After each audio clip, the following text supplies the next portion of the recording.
Hi there, welcome to the world of stories. They say that the world today is a small place because travel has become easy. Yes, traveling is fun and exciting, but not everybody finds it easy to travel. For some people, it can be a real pain. There are a million things that can go wrong at any time, from misplacing your wallet to simple translation errors. Well, such is the problem with the author in our story, the accidental tourist. And before I tell you more about it, here's some information on the author. William Maguire Bryson was born on 8th December 1951. He authors books on travel, the English language, science, and other non-fiction topics. He also served as the Chancellor of Durham University from 2005 to 2011. His first acclaimed book in the United Kingdom was Notes from a Small Island. He received widespread recognition again with the publication of A Short History of Nearly Everything. The story, The Accidental Tourist, is a real-life account from the author's life. Here he reflects humorously his experiences as a traveler. The Accidental Tourist by Bill Bryson. Of all the things I'm not very good at, living in the real world is perhaps the most outstanding. I am constantly filled with wonder at the number of things that other people do without any evident difficulty that are pretty much beyond me. I cannot tell you the number of times that I have gone looking for the lavatory in a cinema, for instance, and ended up standing in an alley on the wrong side of a self-locking door. My particular specialty now is returning to hotel desks 2 or 3 times a day and asking what my room number is. I am, in short, easily confused. I was thinking about this the last time we went en famille on a big trip. It was at Easter and we were flying to England for a week. When we arrived at Logan Airport in Boston and were checking in, I suddenly remembered that I had recently joined British Airways' frequent flyer program. I also remember that I had put the card in the carry-on bag that was hanging around my neck. And here's where the trouble started. The zip on the bag was jammed, so I pulled on it and yanked at it with grunts and frowns and increasing consternation.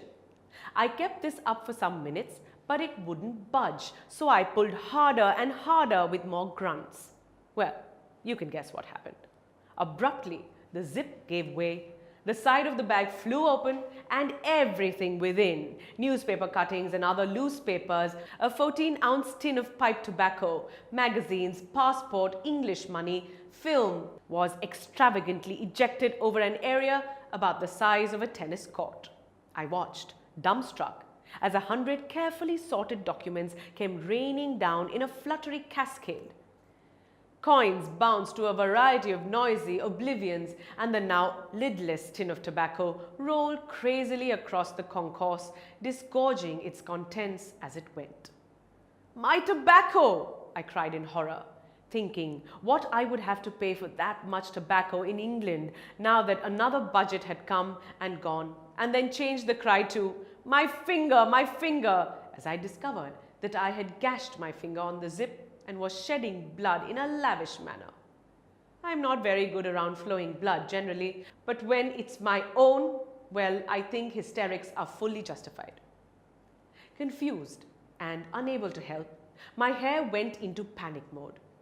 It was at this point that my wife looked at me with an expression of wonder, not anger or exasperation, but just simple wonder, and said, "I can't believe you do this for a living. But I'm afraid it's so. I always have catastrophes when I travel. Once on an airplane, I leaned over to tie a shoelace. Just at the moment, someone in the seat ahead of me threw his seat back into full recline and found myself pinned helplessly in the crash position. It was only by clawing the leg of the man sitting next to me that I managed to get myself freed. On another occasion, I knocked a soft drink onto the lap of a sweet little lady sitting beside me. The flight attendant came and cleaned her up and brought me a replacement drink, and instantly I knocked it onto the woman again. To this day, I don't know how I did it. I just remember reaching out for the new drink and watching helplessly as my arm, like some cheap prop in one of those 1950s horror movies with a name like the Undead Limb, violently swept the drink from its perch onto her lap.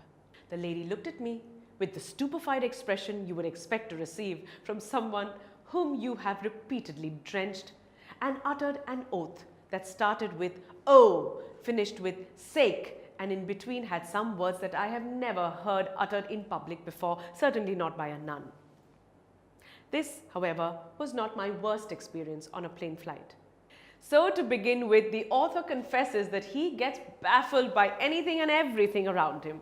He wonders at the ability of people to do a number of things without any difficulty. He talks about the innumerable times that he went looking for a lavatory in a cinema only to be trapped in an alley on the other side of a self-locking door.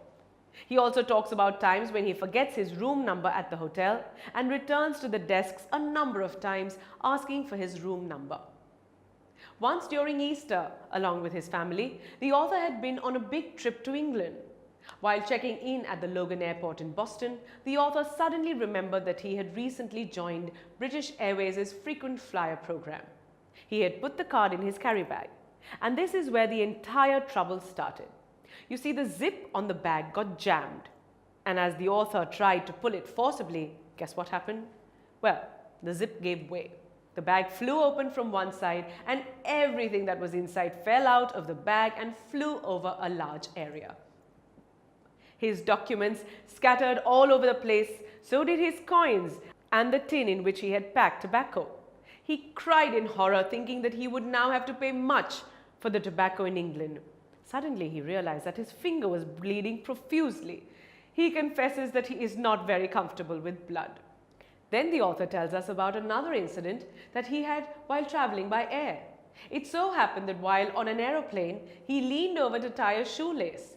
Just at the moment, the person on the seat in front of the author threw his seat back into full recline. Thus, the author was stuck helplessly in that position. He had to get himself freed by holding the leg of the man sitting next to him. Can you imagine that? That was not all. On another air flight, he knocked a soft drink onto the lap of a lady sitting next to him.